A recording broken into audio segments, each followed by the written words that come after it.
Hi yogis, today we have a special video on crow pose. This is a video for those of you who are interested in arm balances but don't know where to start. Today's class will help you warm up for crow pose so that when you're ready to lift off, your body is prepared. When it comes to arm balances, I always like to start with the core of the body. So let's go ahead and move into tabletop pose to warm up the spine and light up the core.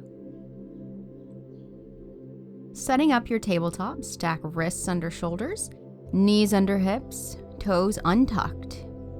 Make sure the fingers are spread nice and wide, and instead of pressing straight down out of the wrists, press evenly down through the palms and all the pads of the fingers. This will help take pressure off the wrists. Let's begin with some cats and cows, connecting breath and movement. Inhaling as we drop the belly into cow pose and exhaling as you squeeze the belly, rounding the spine in cat pose. Breathe in and out your nose, always through your nose as we build protective and energetic heat in the body. Move with your own breath and at your own pace as you keep going.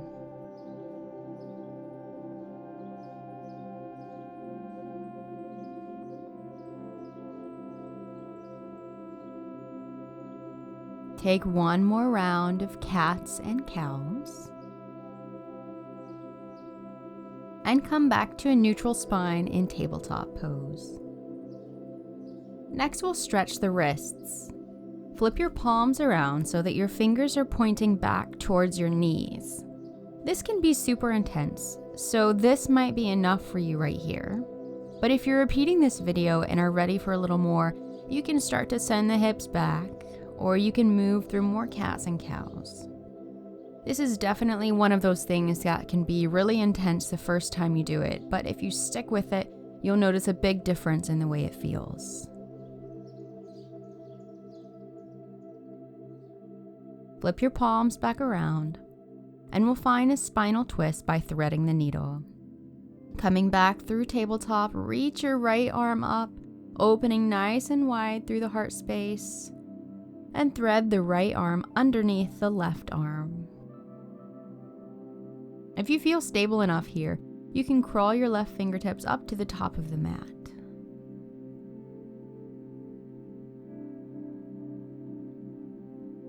Now we'll switch sides.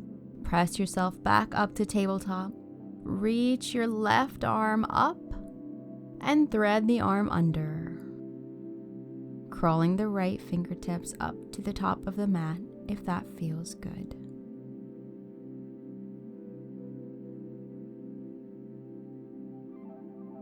Press yourself back up into tabletop pose, making sure everything's stacked up like a coffee table, pressing evenly through the palms and the pads of the fingers. Now draw your awareness to the belly. Imagine you can pin your belly button up to the spine. This isn't the same as just sucking in, which will make the rib cage flare out wide. Instead, you want to draw the lower ribs back in. This can be really hard to do if you're sinking down in the upper back between the shoulder blades, so make sure you've got a nice strong lift in the upper back. Same goes for the lower back. Make sure you're not dumping into the lower spine, letting the belly sink down towards the mat. Lift, drawing belly button up to spine. Imagine yourself growing stronger and your spine growing longer as you pause for a moment here in tabletop. Now try to keep everything where it is as we make a subtle movement. Pressing the tops of the feet into the mat, lift the knees not very much, maybe an inch or so, and notice the engagement in your core as you hold for 5, 4, 3, 2, 1, and release. Send the hips back to sit on the heels, and we'll warm up the hands and wrists a little more. So just a quick massage for the hands, pressing your thumbs into the palms and up the fingers.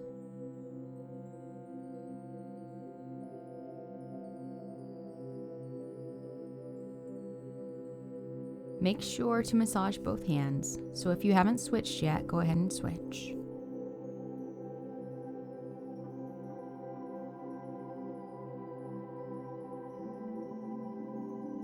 Then we'll circle the wrists in both directions.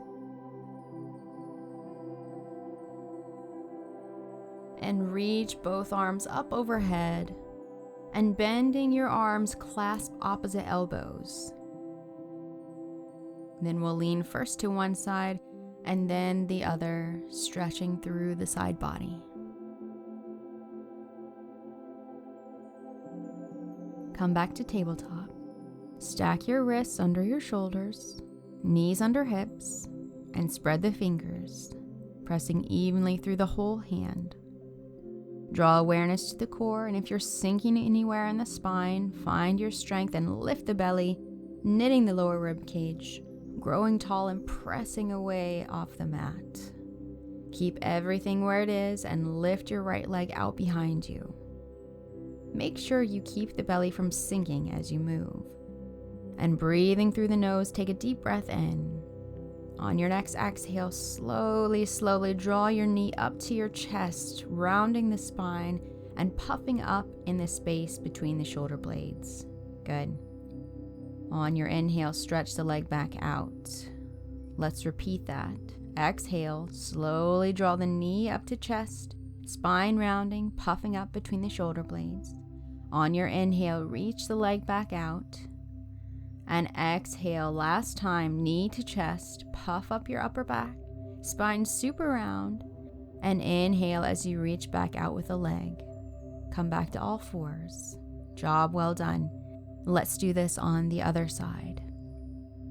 This time, lift your left leg out behind you, keeping belly strong and spine long, not sinking down. Breathing through the nose, take a deep breath in, and exhale, knee to chest, spine rounds, upper back puffs up. Inhale, reach back out. And exhale, super strong, knee to chest, spine growing round, upper back lifted. Inhale, stretch the leg back out. And exhale, last time, draw the knee up to the chest. Inhale, reach the leg back out. And come back to all fours. Job well done.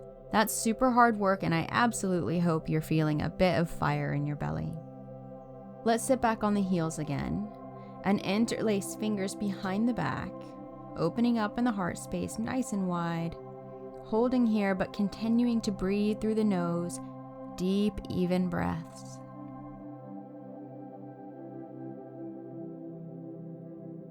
And release. We're going to move into a pose called rabbit pose. To move into the pose from here, fold like you're going into child's pose, but instead of resting your forehead on the mat, you want to round the spine until you can rest the top of the head on the mat so that your forehead is either very close to or touching your knees. If your hair is in a top knot, you might need to take a moment to pause the video and take your hair down. Now reach your hands back to clasp your heels. You probably already feel the stretch in your back here, and you're welcome to stay here if this is already really intense. To move into the full rabbit pose, lift the hips, rounding the spine and squeezing the belly together and up to the spine. Keep those lower ribs knit close together and keep breathing in and out the nose. Hold here for just a few more moments. 5, 4, 3, 2, 1, and release the hips back down to the earth. From here, find your way back down onto your back. Once you're there, we're going to practice a reclined version of crow pose. First, hug your knees up into your chest and lift your head, pressing forehead to knees, connecting to core, and maybe finding some movement back and forth here as you hold. Now keep your legs where they are as you move your arms into a crow position by pressing the backs of the arms to knees, bringing wide open palms up to face the sky. Press the lower back firmly into the ground and curl the tailbone up off the mat, rounding the spine and drawing low ribs close, keeping the core super engaged. This is a great way to build up core strength for crow pose, and it's a great alternative for those of us with sensitive wrists. Keep breathing, holding here just a moment longer for 3, 2, 1, and release. Hug your knees back into your chest, and we're going to play around a little by practicing rolling up to seated. You might have to try a few times till you get it, but keep going and have fun with it. Arm balances are about strength and flexibility, but they're also about having fun and building confidence. Once you're there, let's move into a squat malasana. It doesn't matter whether your heels touch the ground or if your toes point outwards or straight ahead, everyone's squat looks different. And this is definitely a pose that takes some time and practice to adjust to. While we pause here, you can grab your blocks if you're using them, and we'll have them ready to set up for crow pose. There are lots of options for blocks in crow pose. Some people like to place a block in front of them, or under the hands. But today I'm going to show you how to use a block under the feet. So let's set up our blocks between the feet and get in position with hands firmly on the ground beneath shoulders, pressing evenly through the whole hand. Step your feet up onto the blocks one at a time, coming up on tiptoes, and press your knees high up on the backs of the arms as near to the armpits as you can go. Now remember here what it felt like when you were in a reclined crow pose, and remember all that core work we've been doing to build up to this moment. You want to be working really hard in this pose, and it's not just about arms. So let's take the time to engage the core. As you start to shift forward onto your hands just a little, puff up in the space between the shoulder blades, lifting through the upper back as you round the spine, engaging the belly by drawing belly button to spine and knit the lower ribs together. Spine is super round here all the way down to the tailbone curling under. One more detail before we lift off. Instead of looking straight down between your hands, look out past your hands by at least a foot or so. Keeping your gaze out ahead of your hands instead of looking straight down will help you keep your balance. We'll ease into the pose now by lifting one foot at a time. If this is all you've got today, that's an awesome place to be, and you're working really hard. Crow pose takes a long time to grow into, and each time you practice, you're growing a little bit stronger and a little bit more confident. And that's what your yoga journey is all about. But if you're ready to lift off today, stay connected with your core as you lift the feet, starting with just one foot and then the other.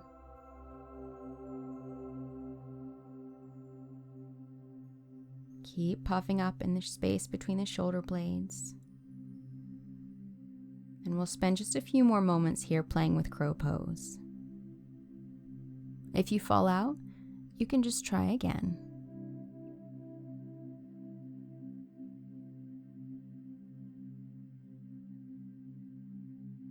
And we'll release back down to the earth. Shake out the hands. And then we'll come to a seat on our mats with legs extended long. Interlace fingers behind the back as you open up wide in the heart space. And release. Make your way all the way down onto your back.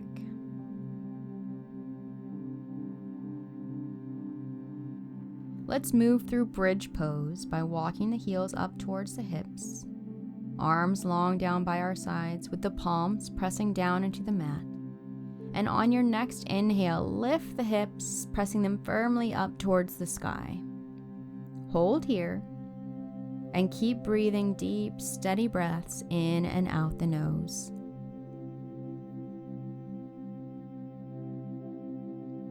And release back down to the earth for a spinal twist.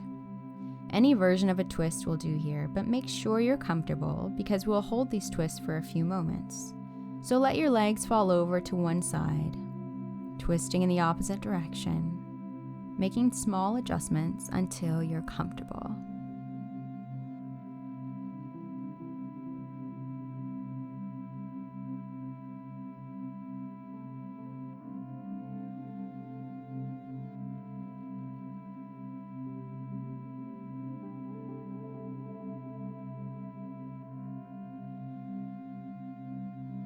Now switch your twist.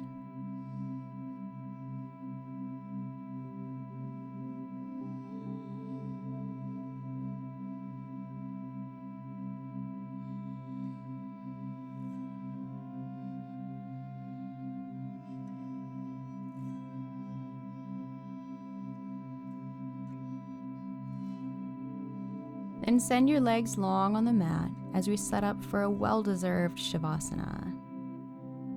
Arms come down by the sides, palms facing up, as the heart space opens and the shoulders melt back down towards the mat. Allow your eyes to gently close. Soften the muscles of the face, around the eyes, around the mouth.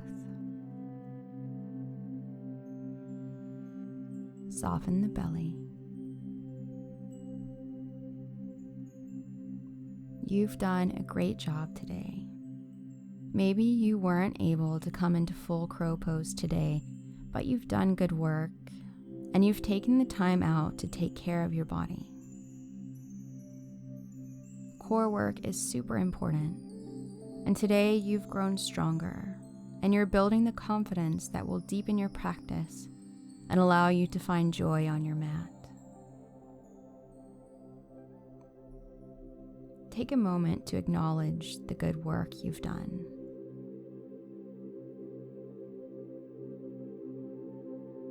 Notice the way your body feels as you start to let the practice go,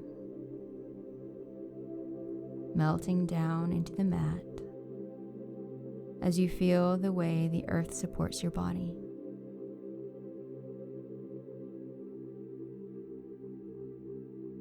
We'll end with a cleansing breath. Take a deep breath in through the nose, filling the body with breath. Open the mouth and exhale it out. Find rest. Shavasana.